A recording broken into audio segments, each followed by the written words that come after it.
By-wire cable lengths. Okay, we're back in the, as yesterday, well, today we're back into the controversy, so why not? This question comes from Chris in Liverpool, England. Isn't that where the Beatles came from? Okay, Paul, I have a question. My speakers are bi-wired to the amp. One cable is 3 meters on each side, but the high frequency cable is 2.5 meters on each side. Will this cause any problem?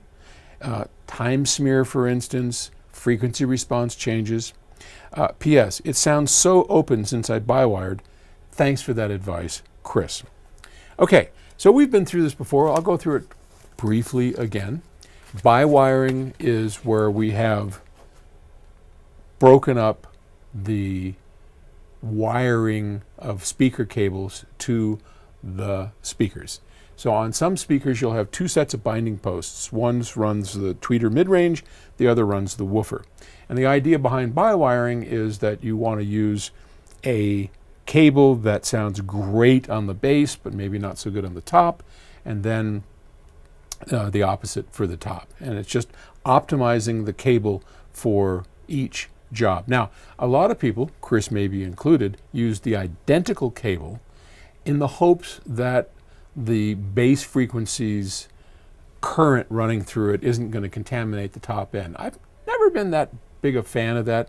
It does seem to matter, but you know what? If it works, it works. So to your question, the simple answer to that is no. I wouldn't worry, unless you're going to stupid lengths, right?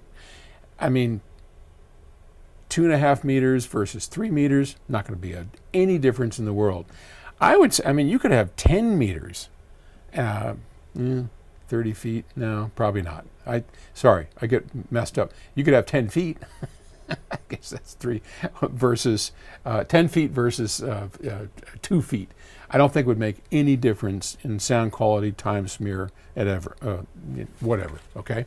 So as long as it's not outrageous, don't worry about it. It's going to be just fine. All right. Good luck, and thank you very much for the question. Talk to you later.